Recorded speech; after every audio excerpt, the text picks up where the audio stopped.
오늘은 이 삼위일체 하나님에 대해서 우리가 좀 공부해보는 시간을 가지겠습니다. 이전까지의 내용과 조금 연결선상에 있는 것도 있지만 또 뜬금없는 주제로 이 예수님이 이런 내용들을 하시는 것처럼 보일 수도 있습니다. 그러나 이 전체적인 이 성전 안에서 이루어지는 이런 것들이 쭉 연결되어져 있다는 것을 우리가 오늘 또 살펴보겠는데요. 예수님께서 유다 지역과 사마리아 그리고 갈릴리 지역에서 사역을 마무리하시고 3년간의 사역을 마무리하시고 이제 이 땅에 원래 오셨던 목적인 십자가에 달려 죽기 위하여 예루살렘에 입성하게 되셨습니다. 그래서 예루살렘 입성하실 때 나귀 새끼를 타시고 이제 입성을 하죠. 그러면서 이 예루살렘 성전을 바라보면서 이제 AD 70년이 되면 예루살렘 성이 무너지게 되는데 그것을 보고 굉장히 안타까워하고 또 우시는 장면도 이제 마태나 이런 데 나오게 됩니다. 그런데 입성하실 때 이제 다음 날 입성 또 하실 때 무화과 나무가 있었습니다. 예수님께서 이제 열매를 먹으려고 했는데 열매가 없었어요. 그래서 무화과 나무를 저주하시고 마르게 되는데 그 무화과 나무는 바로 이스라엘, 혈통적 이스라엘을 상징하는 것이었죠. 그들이 믿음이 없어서 멸망하게 되는데 하나님의 저주를 받아서 망하게 됩니다. 왜냐하면 하나님이 보내신 예수 그리스도를 믿지 않았기 때문에 그렇게 됩니다. 그리고 이제 성전 안에 들어갔는데 성전 안에 상들을 다 뒤집어 엎으시죠. 다 뒤집어 엎으시고 이제 원래 성전이 만민이 기도하는 집으로 만들어졌는데 이 사람들이 이 성전을 관리하는 자들이 자기 이득만 챙기는 강도의 소굴로 만들어 버렸기 때문에 그렇습니다. 그래서 예수님께서 그 성전을 다 뒤집어 엎어 버리시지요. 자, 그렇게 해서 성전을 정결케 하니까 성전을 통하여서 기득권을 유지하고 있던 대제사장과 서기관들과 바리새인들이 와서 이제 예수님을 이제 그 권위를 묻게 됐죠. 그리고 예수님은 자신의 권위를 설명을 해줍니다. 포도원 농부 비유를 통해서. 또 그러한 것들 여러 가지 이유들 때문에 예수님을 죽이려고 하고 또한 이 바리새인들과 헤롯 당이 또 연합해서 이 예수님을 또 공격을 하지요. 그리고 사두개인까지 예수님과 논쟁을 벌이게 됩니다. 그러한 논쟁 가운데 예수님은 그들의 논쟁에서 다 승리하시고 말씀으로 그런 논쟁들을 다 이겨 나가시죠. 그리고 오늘 내용이 이제 나오게 됩니다. 근데 오늘 내용은 사실 논쟁으로 보이는 것은 아니고요. 오늘 등장하는 서기관은 좀 괜찮은 서기관이에요. 그러니까 앞에 나왔던 뭐 대제사장과 서기관과 장로들과 바리새인과 헤롯 당과 사두개인들은 다 예수님을 반대하는 사람들이었는데 오늘 등장한 서기관은 좀 그나마 그 성전 안에서 나름 괜찮은 그런 사람이었습니다. 그래서 28절 내용에 보시면 서기관 중 한 사람이 그들이 변론하는 것을 듣고 예수께서 잘 대답하신 줄 알고 나와 묻되 모든 계명 중에 첫째가 무엇이니까 이렇게 질문합니다. 여러분 이 서기관이 어떤 사람이냐 하면요, 서기관은 당대에 율법을 깊이 연구하는 사람이에요. 그래서 이 단어를 찾아보니까 토라의 가르침을 받은 사람, 그리고 랍비 혹은 서품을 받은 신학자, 뭐 이렇게 설명하고 있습니다. 그래서 바리새인들과 좀 구분이 되어지는데 바리새인들은 이 율법에 대해서 아주 열심히 있게 추구하는 자들이었다면 이 서기관들은 그 율법을 좀 깊이 있게 연구하는, 그리고 또 필사도 하고 그러한 역할을 했다고 합니다. 그러니까 이 율법이라는 것이 사실 그 당대의 율법 조항이 613가지가 있었습니다. 그러니까 613가지 중에 제일 우선되는 게 뭐냐, 이게 늘 그 시대의 궁금증이었어요. 613가지가 되니까 그 중에 제일 나은 게 뭐냐, 제가 여쭤보겠습니다. 여러분 집에 숟가락 젓가락 있죠? 숟가락 젓가락이 한 600개가 돼요. 그 중에 제일 좋은 숟가락이 어떤 겁니까? 이렇게 묻는 거와 똑같은 거예요. 그럼 그걸 골라야 될 거 아닙니까? 그럼 이 사람은 이 이야기 할 거고 저 사람은 저 이야기 할 거죠. 그래서 이 당대의 늘 궁금증이었고 변론의 아주 중요한 주제였던 최고의 율법 조항은 무엇일까? 이 질문을 이 서기관이 하게 됩니다. 그래서 이 뭐 참고적으로 율법이 613가지인데 긍정적인 율법이 248개, 또 부정적인 것 그런 것들은 365개, 365개가 있었다고 합니다. 아유, 많았어요. 예, 많았어요. 외우기도 힘들었을 겁니다, 아마. 근데 이제 예수님께서 그 질문을 듣고 대답하시죠. 29절에 보니까 예수께서 대답하시되 첫째는 이것이니 이스라엘아 들으라. 주 곧 우리 하나님은 유일한 주시라. 내 마음을 다하고 목숨을 다하고 뜻을 다하고 힘을 다하여 주 너의 하나님을 사랑하라 하신 것이요. 이 제일 첫째 되는 계명을 물었는데 첫째와 둘째로 나누어서 설명합니다. 그래서 예수님은 가장 우선되는 율법을 하나의 율법이지만 가장 우선되지만 그 안에서 두 개로 또 나누어서 설명을 해 주시고 있는 것입니다. 이 본문은 이 예수님께서 말씀하신 것은 이것이 신명기 6장 4절과 5절을 인용한 말씀입니다. 그래서 본문과 실제 신명기 6장 4절과 5절이 어떻게 다른지 한번 잘 보시기 바랍니다. 신명기 6장 4절에 보시면 이스라엘아 들으라. 우리 하나님 여호와는 오직 유일한 여호와이시니 너는 마음을 다하고 뜻을 다하고 힘을 다하여 내 하나님 여호와를 사랑하라. 이렇게 기록되어 있어요. 그러면 본문과 좀 달라진 게 여호와라는 단어 대신에 주라는 단어를 쓰고 있습니다. 그래서 이러한 하나님이라는 단어는 야훼라는 단어를 쓰고 주는 아도니라는 단어를 쓰는데 원래는 이 구약 시대 때 여호와를 신약 시대 때 여호와를 이 아도니 이렇게 이제 이렇게 썼는데 이거를 신약 시대에 넘어오면서 하나님도 주를 이제 큐리오스로, 그러니까 여호와를 큐리오스로 주로 번역을 해서 사용을 했습니다. 그래서 예수님께서 여호와라는 단어를 쓰지 않고 주라는 단어를 쓰고 계십니다. 똑같은 뜻이에요. 그런데 신명기 6장 4절과 5절에서는 마음과 뜻과 힘이라고 되어 있는데 여기서 예수님께서는 이렇게 하죠. 30절에 마음과 목숨과 뜻과 힘 이렇게 돼 있어요. 목숨이 조금 더 들어가 있어요. 그러니까 조금 더 강조를 하신 것이죠. 하나님을 목숨 걸고 사랑해야 된다. 이것을 말씀하고 있습니다. 그래서 첫 번째 이 가장 중요한 율법을 설명해 달라 그러니까 두 가지로 설명해 줄게. 우선되는 첫 번째는 하나님 사랑이야. 이것을 말씀하고 있습니다. 그럼 여러분 이 본문을 살피면서 다 알던 본문 아닙니까? 그죠? 다 알던 본문인데 여러분 이 본문을 살피면서 우리가 율법을 잘 지키고 있는가?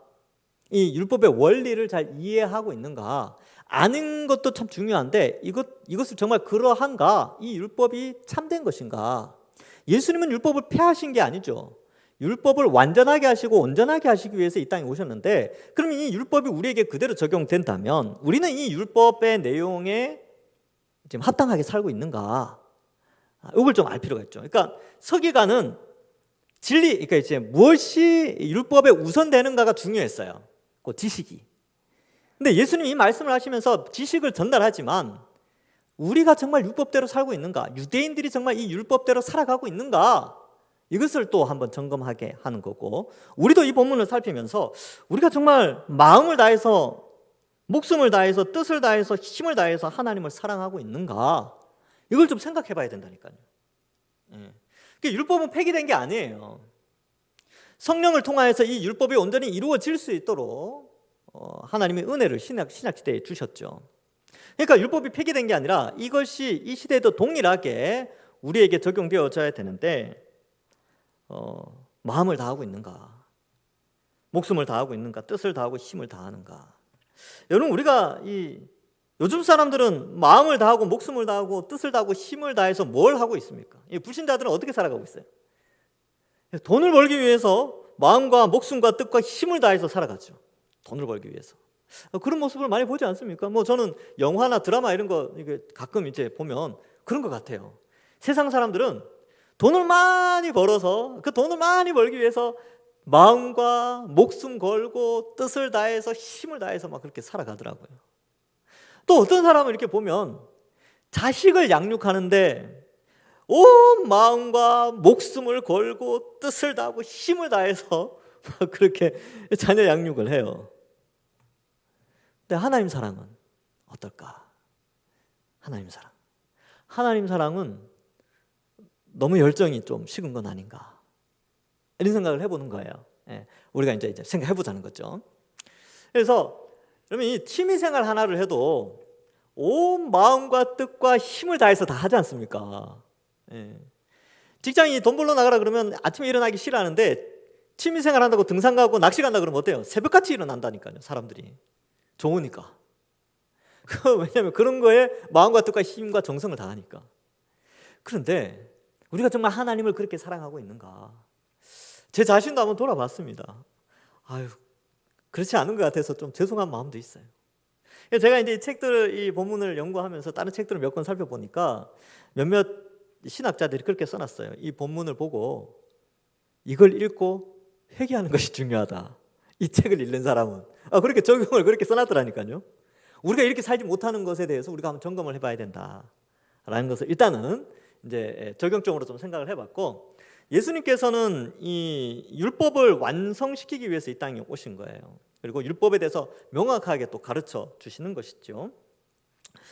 자, 그래서 두 번째 율법은 이런 거예요. 이제 첫 번째 우선순위에는 하나님 사랑이 있었고, 두 번째로는 30절에 보면 31절에 보면 둘째는 이것이니 내 이웃을 내 자신과 같이 사랑하라 하신 것이라, 이보다 더 큰 계명이 없다라고 되는데, 이게 레위기 19장 18절 말씀 인용한 겁니다. 레위기 19장 18절에 보면 원수를 갚지 말며 동포를 원망하지 말며 내 이웃 사랑하기를 내 자신과 같이 사랑하라, 나는 여호와이니라, 이렇게 기록하고 있어요. 이게 원수를 갚지 말래요. 근데 예수님 오셔서 뭐라고 말씀하셨어요? 원수를 사랑하래요. 원수를 갚지 않는 거는 이제 소극적인 거죠. 정말 원수가 생겼는데 에이, 하나님 알아서 하시겠지 하고 넘어가는 것이 구약의 율법이라면, 신약에서 예수님이 오셔서 뭐라고 말씀하시냐면 원수를 사랑하래요. 그리고 왼뺨을 대면 오른뺨을 돌려대고 오른뺨을 때리면 왼뺨까지 돌려대래요. 이게 이웃을 사랑하는 모습이라는 것을 말씀해 주고 있습니다. 그래서 이 부분도 우리가 좀 생각해 봐야 돼요. 여러분, 미워하는 사람이 있다면 미워하는 감정이 생긴 이유는 사랑하라는 뜻이구나 라고 생각하시면 됩니다. 굉장히 아이러니한 표현인데 이게 예수님이 말씀하신 거예요. 원수를 지게 되면 미워하는 게 당연하지 않습니까? 미움이 생기죠. 당연하게 죄된 몸을 가지고 있기 때문에 그렇습니다. 그런데 예수님은 우리에게, 하나님의 백성들은 원수가 생겨서 미움이 생긴다면 그 미움은 곧 사랑하라는 뜻이다 라고 말씀하신다는 거예요. 놀라운 거죠. 근데 이게 우리 의지로는 안 돼요. 우리 의지로는 안 되고 성령이 우리 속에 오셔서 역사하실 때 이것이 가능한 것이죠. 성령이 말씀을 통해 우리의 심령을 움직일 때 이것이 가능해집니다. 그래서 여러분들 가운데 혹시 원수지신 분들 있습니까? 원수지신 분들. 이게 이제 예수님 믿는 사람이든 안 믿는 사람이든 상관없이 우리 주변에 원수진 사람들, 사랑하라고 원수진 것 같아요. 여러분, 원수진 사람들 있죠. 이게 가족일 수도 있어요. 가족일 수 있죠. 돈 때문에 원수진 사람들. 근데 사랑하랍니다. 그리고 막 그래요. 제가 이제 어떤 분한테도 그렇게 얘기해서 막 원수 짓고 살아가더라고요. 근데 이제 그렇게 해서 지난주 이제 성찬에 대해서 이야기했는데, 아니 그런 마음 가지고 어떻게 성찬에 참여하냐고. 그럴 수 없다고. 제가 이야기를 했어요. 저보다 나이가 많으신 분인데도 제가 그런 마음을 가지면, 그런 원수로서 그 감정을 가지고는 예수 그리스도의 살과 피를 먹는 것에 있어서 떳떳할 수 없다. 원수를 사랑해야 돼요. 아니면 정말 사랑하는 게 힘들다 그러면 원수 갚으려고 생각하지 마세요. 그냥 기도해 주세요. 복을 빌면 그 복이 그에게 가지 않으면 나에게 다 돌아옵니다. 자, 원수를 사랑하는 방법, 원수를 위해서 축복하시면 됩니다. 이거 입이 안 떨어진다니까요. 저도 원수로 생각할 수 있는 상황이 한번 옛날에 있은 적이 있어요. 하여튼 10몇 년 전에, 10몇 년 전에 있었어요. 근데 그를 위해서 기도하라, 그를 사랑하고 기도해야 되는데 이게 기도가 안 나오더라니까요. 몇 주 지나니까 나오긴 해요. 몇 주 지나고 말씀이 자꾸 저한테 막 찌르고 하니까 목회자인데 그러면 안 되지 않느냐, 이 속으로 이제 성령께서 계속 말씀하시는 거죠. 그래서 이제 나중에 기도를 했죠. 오히려 축복하니까 마음이 평안이 오더라고요. 정말 미운 사람인데 축복기도 했다니까요. 속으로 자식 잘 되게 해달라고, 앞으로 앞뒤 선하게 열리게 해달라고. 마음 속으로는 안 그런데 말씀에 순종해야 되니까 그러니까 평강이 찾아오더라고요. 이게 이제 신앙의 한 단계 도약할 수 있는 그런 계기였죠. 똑같습니다, 여러분. 여러분들 원수들 사랑하는 거 쉽지 않습니다. 이웃 사랑하는 게 쉽지 않아요. 처음 시작은요, 축복기도 해주십시오. 자, 누군가 믿습니까? 자, 그 사람, 그 사람 위해서 오늘 이제 축복기도 합시다. 축복기도 하세요. 잘 되게 해달라고. 자, 그래서 이웃 사랑하는 걸 내 몸과 같이 사랑하라 되어 있는데, 사실 이 본문이 레위기 19장에 보면 이 원수와 관련돼 있어요. 그러니까 원수도 사랑할 수 있다면 원수지지 않은 이웃 사랑하는 건 더 쉽죠. 최고의 이웃 사랑은요, 복음 전하는 겁니다. 예수님 믿도록 도와주는 거죠.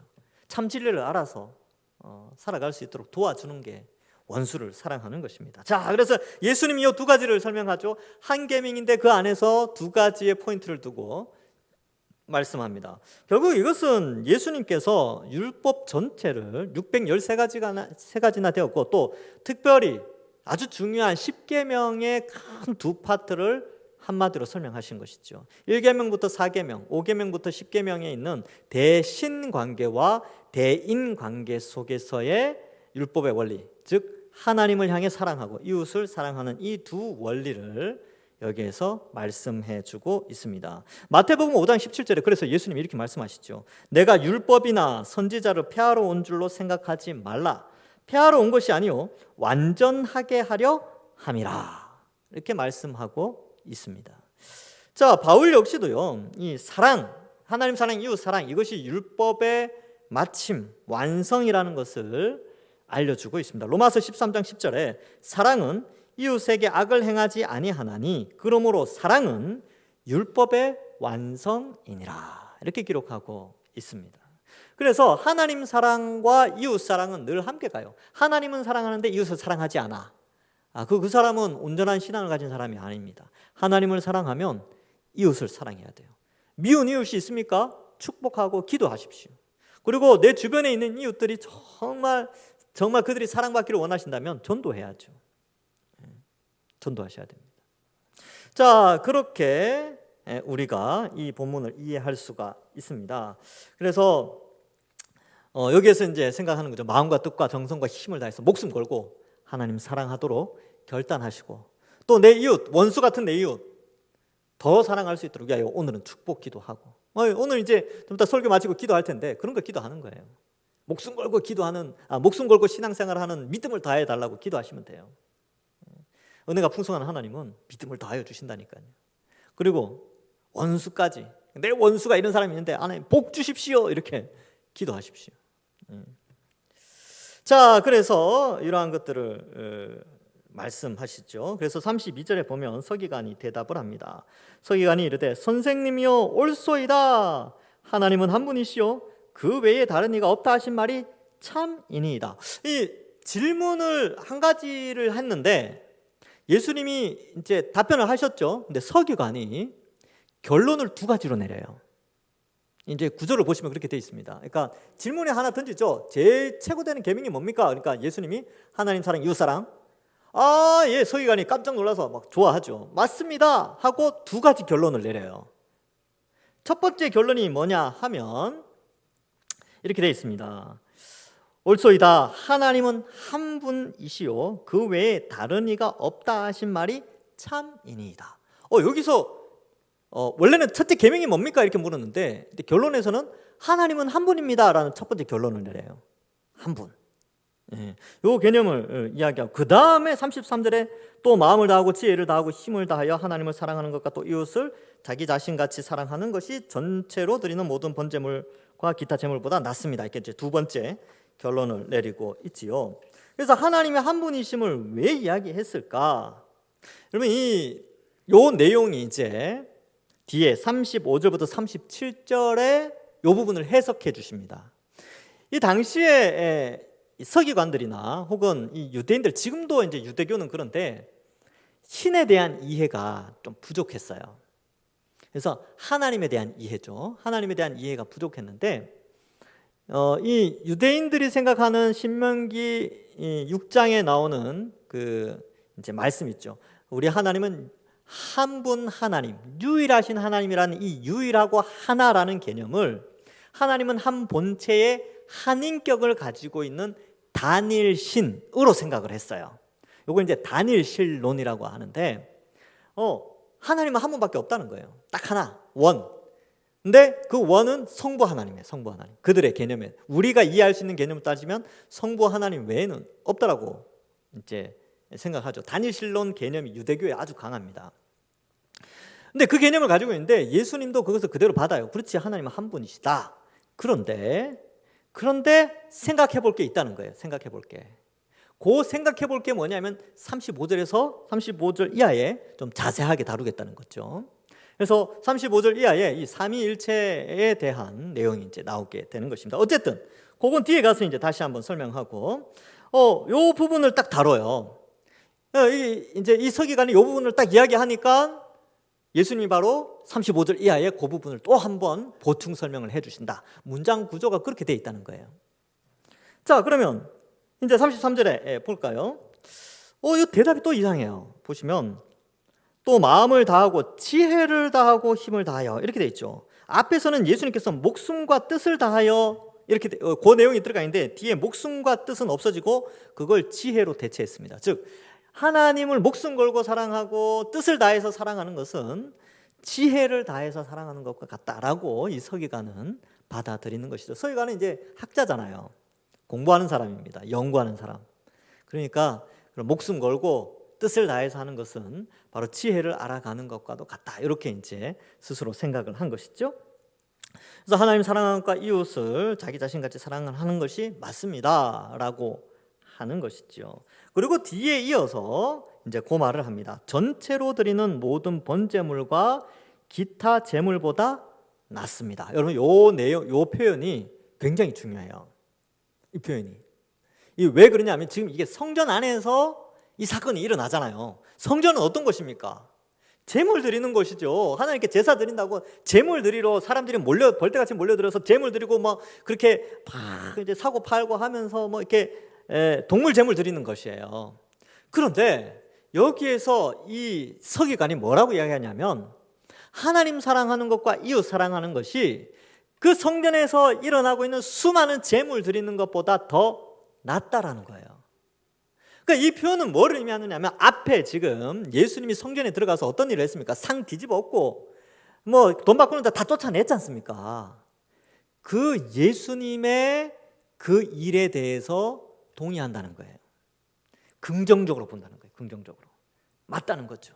실제로 예수님이 그 성전에서 그 모든 걸 다 쫓아내고 이게 다 무슨 소용이 있냐? 하나님 사랑, 이웃 사랑. 이거 이제 뒤에 가서 이 내용이 나오죠. 이것을 온전히 지키지 못하는 자들이 드리는 제물과 이런 것들 하나님 받지 않죠.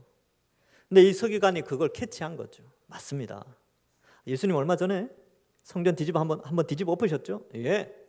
수많은 제물, 여기 나오잖아요. 모든 전체로 드리는 모든 번제물보다 기타 제물보다 더 낫습니다. 이 맥을 딱 잡은 거예요. 이 서기관이. 그러니까 예수님 보실 때 얼마나 기뻤을까요? 실제로 예수님 십자가에 달려 죽으시고 한 40년 정도 지나서 이 유대가 로마에 대항하여서 전쟁을 일으킵니다. 유대 전쟁이 일어나게 되는데 이게 몇 차에 걸쳐서 일어나요. 근데 AD 70년에 정말 이 예루살렘을 점령하기 힘들었습니다. 근데 그 티투스가 결국은 점령을 하게 돼요. 아버지가 이제 티투스가 장군으로 있을 때 아버지는 로마의 황제로 이제 등극하기 위해서 가게 되거든요. 원래는 이제 아버지하고 같이 이스라엘 지역을 점령했는데 유대 전쟁에서 근데 아버지가 갑자기 불려갑니다. 불려가서 이제 황제로 등극하게 되고 그 아들 티투스 장군이 예루살렘을 점령해 버려요. 그리고 예루살렘 모든 것이 무너집니다. 그리고 왜 예루살렘이 무너졌다는 것은 뭘 의미하느냐면 더 이상 제물 제사를 드릴 수 없게 됐어요. 그러니까 이 마가복음을 읽은 세대가 이 성전이 무너진 후의 세대든 무너지기 전의 세대든 이 본문을 보면서 성전 제사로 드리는 것이 종교적인 형식이 있지만 그런 형식은 큰 의미가 없구나. 오히려 율법의 완성은 하나님 사랑과 이웃 사랑 이것이 더 훨씬 귀하구나 라는 것을 깨닫게 됐죠. 그리고 성전이 무너지는 것을 봤든지 아니면 후대에 무너진 걸 보든지 그때의 그 신앙이 흔들리지 않는 거예요. 그렇지. 제물 드리는 게 전부가 아니다. 하나님 사랑, 이웃 사랑, 이 율법을 지키는, 그 율법을 완성시키기 위하여 예수님이 이 땅에 오셔서 우리의 죄의 형벌을 대신하여 죽으신 그것이 귀중하구나. 그래서 형식주의적 그런 신앙 체계가 완전히 무너지게 됩니다. AD 70년 이후에. 유대교도 그렇습니다. 유대교도 그렇죠. 자, 그래서 이웃 사랑, 하나님 사랑과 이웃 사랑이 훨씬 중요하다. 그럼 형식은 필요 없느냐? 그렇지도 않아요. 형식 필요하긴 하지요. 우리도 뭐 어느 정도 형식을 갖추지 않습니까? 그러나 그 형식에 담겨진 내용이 훨씬 가치가 있다는 사실을 우리가 인식해야 합니다. 그래서 마음과 뜻과 힘을 다해서, 목숨을 다해서 하나님 사랑하고 이웃을 내 몸과 같이 사랑하는 게 이제 결국 예수 그리스도의 십자가 사건과 예수님의 부활과 또 성부와 성자의 이름으로 성령이 우리 속에 오심으로 말미암아 이 율법이 우리에게도 완성되어져 실천할 수 있는 능력을 가지게 된 것입니다. 그래서 성령이 우리 속에 오셔서 하나님의 말씀을, 하나님 사랑, 이웃 사랑을 가능하도록 우리를 도우시는 것이죠. 옛날에 율법으로는 613가지 율법으로는 이게 가능했습니까? 불가능했다니까요. 혹은 뭐 불신자들 같은 율법이 없던 사람들도 양심이 율법이 되어서 그것을 지키려고 했는데 그게 가능했습니까? 불가능했다니까요. 그래서 로마서 7장에 보면 오호라 나는 공고한 사람이로다 라고 하면서 자신의 그 실패, 선하게 살고자 하고 하나님에 대한 열망과 이런 것들로 율법을 가지고 어떻게 해서든지 살려고 했는데 결국 안 된다는 거예요. 근데 어떻게 가능해지느냐? 바로 예수님을 믿음으로 말미암아 성령이 우리 속에 오심으로 이제 그 율법이 온전히 지켜지는, 성문화된 율법이 아니라 성령의 법, 우리 속에 613가지가 아니라 수만 가지의 하나님이 원하신 하나님의 사랑의 방식, 이웃을 사랑하는 방식들이 성령을 통하여 이루어지게 된 것이죠. 이게 신약시대의 축복입니다. 그래서 우리는 바로 이러한 하나님 사랑과 이웃 사랑을 성령을 통하여서 실천할 수 있는 그런 시대에 살게 된 것이죠. 그래서 이제 제가 앞에서 말씀드렸죠. 이 본문을 읽으면 우리가 회개해야 된다. 회개할 수 있도록 마음을 움직여 주시는 분이 성령 하나님이시고요. 또한 회개를 했다는 것은 하나님 사랑과 이웃 사랑을 더 적극적으로 할 수 있도록 우리 마음의 지성과 감정과 의지가 변화되어서 움직이도록 하시는 분이 성령 하나님이에요. 그래서 가능해지는 것이죠. 참 은혜의 시대에 우리가 살고 있습니다. 자, 그래서 예수님이 칭찬하시죠. 34절에 보면 예수께서 그가 지혜 있게 대답함을 보시고 이르시되 네가 하나님 나라에 멀지 않도다 이렇게 되어 있죠. 하시니 그 후에 감히 묻는 자가 없더라. 서기관은 아주 칭찬해요. 그 다음에 앞에 나왔던 서기관들은 다 욕얻어 먹었거든요. 뭐 해치란 무덤이다 뭐 그러고 앞에 이제 보면 서기관 바리새인들 불러가지고 외식하는 자들아 막 욕하고 그랬는데 이 서기관은 칭찬받았어요. 야, 너 하나님 나라 멀지 않았구나. 이렇게 말씀합니다. 물론 이제 이 서기관이 나중에 예수 믿느냐 안 믿느냐 그건 모르겠어요. 여기는 일종의 이제 열린 결과로 나오지요. 그러나 이 서기관은 다른 서기관과 다르게 그 성전 안에 있었는데 성전 안에 있는 모든 서기관들이 다 이렇게 멸망받을 자들이 아니라 이런 괜찮은 사람도 있었다라는 것을 보여주고 우리에게 율법에 대해서 설명하고 또 앞서서 이제 설명했던 하나님은 한 분이시다, 다른 이가 없다 이 부분에 대해서 예수님이 좀 더 보충 설명해 주시기를 원하세요. 그래서 35절 이하에 보시면 예수께서 성전에서 가르치실세, 여러분 이 가르친다는 개념이 여기 처음 나오는 거예요. 성전에 들어가시고 나서 이제 예수님이 주도적으로 가르치는 게 이제 이 부분이 처음 있죠. 왜냐하면 앞에서는 계속 논쟁이 일어났었어요. 논쟁과 이제 마지막에 서기관은 질문하고 이랬는데 여기서는 적극적으로 가르쳐 주시는 부분이 있는데 그게 뭐냐 하면 앞서서 서기관이 이야기했던 하나님은 한 분이시다, 다른 이가 없다 이 부분을 가지고 와서 삼위일체를 설명하시고 특별히 예수 그리스도의 신성에 대해서 강조하고 있습니다.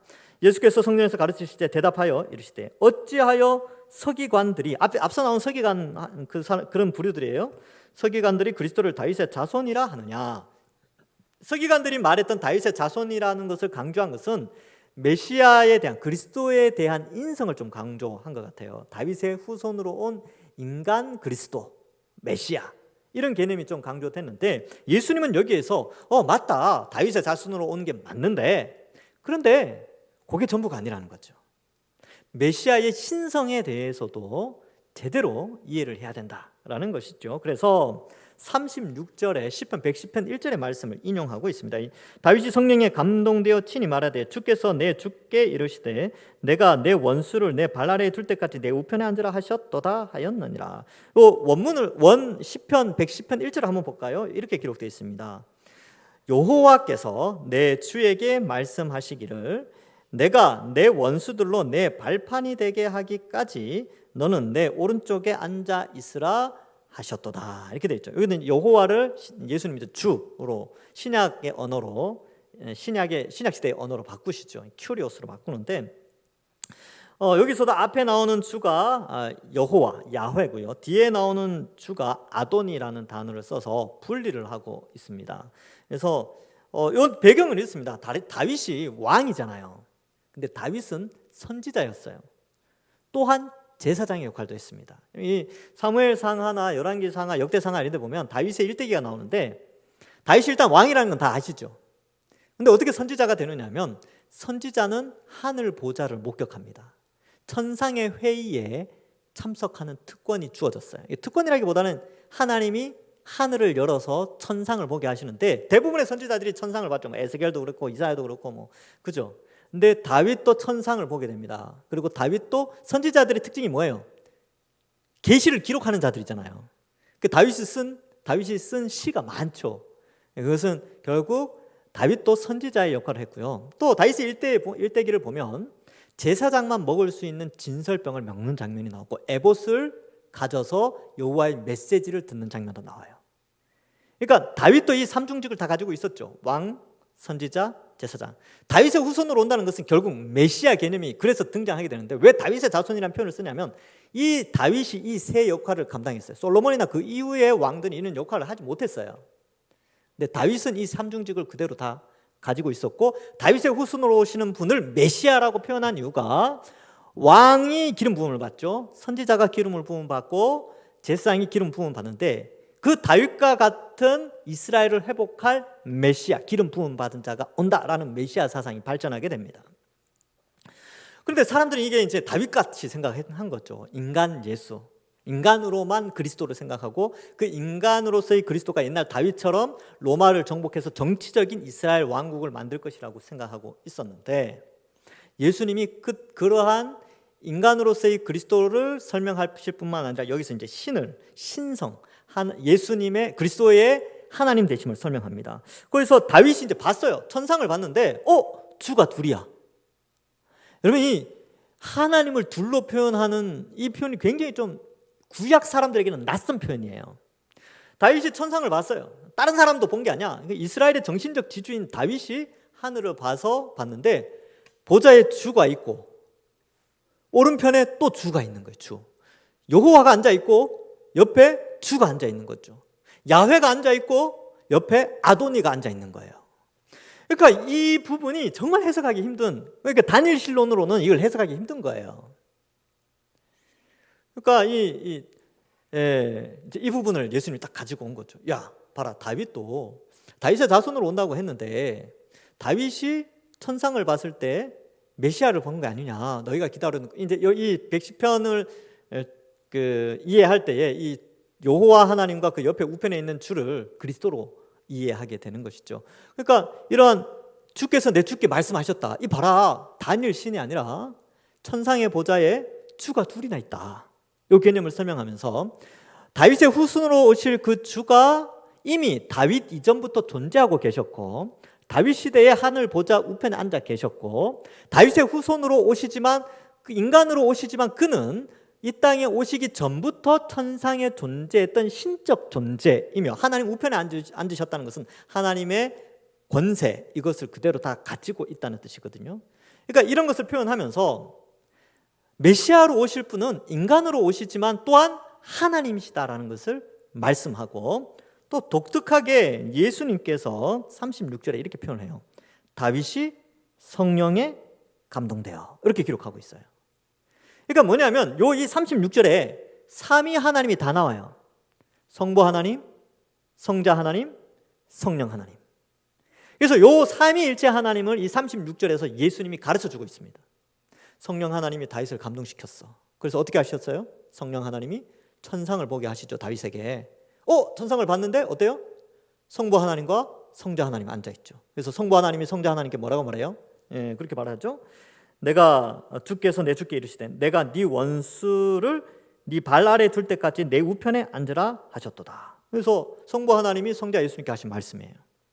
이걸 이제 설명을 해주죠. 그래서 30절에 다윗이 그리스도를 주라 하였은즉 어찌 그의 자손이 되겠느냐 하시니 많은 사람들이 즐겁게 듣는 거죠. 그러니까 자손이 맞죠. 다윗의 자손으로 오시죠. 앞에서 보면 바디메오가 다윗의 자손이요 외치지 않습니까? 그렇죠? 그러니까 다윗의 자손으로 오는 왕으로서의 인간 왕으로서의 그것도 있지만 마치 다윗처럼 그러한 이 기름 부음 받은 삼중직을 감당하는데 또한 그 그리스도는 신이시다, 하나님이시다라는 것을 여기서 말하면서 예수님의 신성을 나타내고 있습니다. 이것은 앞에 사실은 비유에서도 살짝 나왔죠. 포도원 비유에 포도원 주인과 아들 관계 개념, 그리고 아들이 죽음을 이야기하면서 예수 그리스도의 죽음을 말하면서 하나님과 동등된 아들로서의 그리스도를 나타내고 있습니다. 말씀을 맺습니다. 예수님께서는요, 이 우리에게 율법에 대해서 사실 율법이 없어지는 것이 아니라 율법을 완성하고 온전하게 하도록 또 제대로 이해할 수 있도록 끝까지 십자가에 달리기 전까지 우리에게 알려주십니다. 하나님의 뜻이 무엇인지. 그래서 오늘 본문 말씀에서는 하나님 사랑과 이웃 사랑 이걸 좀 적용점으로 갖고 가서 예수님께서 이러한 율법을 완성시키도록 우리를 대신하여 십자가에 달려 우리의 죄값을 대신하여 죽으시고 성령을 보내주셔서 이 율법을 완성시키기 위하여 오셨구나. 이걸 한번 깨달을 수 있고, 두 번째로는 35절 이하의 말과 또 서기관의 말을 통하여서 한 분 하나님의 개념을 좀 정리할 필요가 있습니다.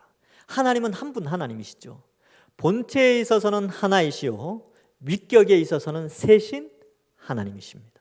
영어로는 person이라고 되어 있는데 person이라는 의미도 좀 약해요. 사실은 위격.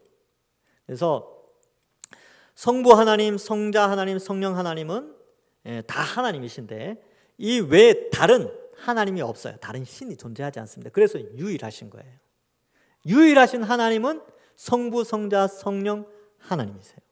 근데 한 분 하나님이다. 이 말은 신성에 있어서 신적 존재로서 완전한 성부, 성자, 성령 다 부족함 없이 완전한 하나님이시에요. 스스로 계신 자시고요.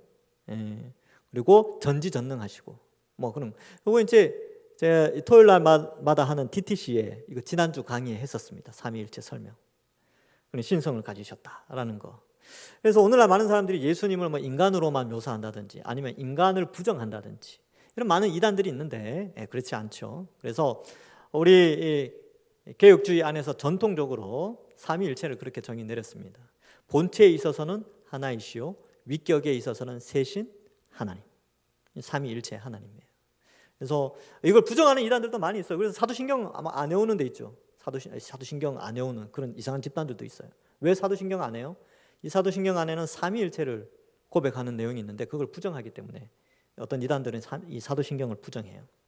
그래서 우리가 믿는 하나님은 삼위일체 하나님이고 예수님은 바로 인간으로 오셨지만 또한 영원 전부터 존재하셨던 하나님이라는 사실을 알고 그 하나님이 우리의 죄의 형벌을 대신하여 십자가에 죽으시고 율법을 완성시키셨다. 이 사실을 알고 우리가 예수님 잘 믿고 정말 이 율법의 완성의 의미를 깨달아서 우리도 하나님을 기쁘시게 하는 하나님을 사랑하고 이웃을 사랑하면서 또한 37절 끝에 보면 많은 사람들이 즐겁게 말씀을 들었잖아요. 우리도 여기 앉아 계신 모든 분들도 이 영상을 보시는 모든 분들도 앞으로 성경 말씀을 알아가는 것의 즐거움을 다 같이 누리시면서 기쁨으로 신앙생활 하시길 주님의 이름으로 간절히 축원합니다. 기도하겠습니다. 하나님 감사합니다. 우리를 택하여 구원하여 주시고 예수 그리스도의 형벌 대속의 십자가를 믿어 하나님 사랑, 이웃 사랑을 할 수 있도록 성령 하나님을 보내어 주셔서 성령의 법에 따라 살 수 있는 은혜를 더하여 주시니 감사합니다. 율법을 완성하신 하나님, 율법의 완성은 사랑이라고 하신 하나님 아버지, 우리 모두가 이 사랑이 넘쳐서 정말 조금 더 깊어지는 그런 신앙생활을 하게 하시고 또한 삼위일체 하나님에 대한 올바른 이해와 더불어 하나님의 뜻을 알아가는 성경을 조금씩 알아가는 즐거움도 우리에게 넘쳐날 수 있도록 축복하여 주옵소서. 그리하여 하나님 앞에 존귀한 자들로 잘 서서 이 거친 세상 성령의 도우심으로 믿음 생활 잘하는 우리 모든 동산교회 성도들 되게 축복하여 주실 줄 믿사옵고 예수님의 이름으로 기도하옵나이다. 아멘.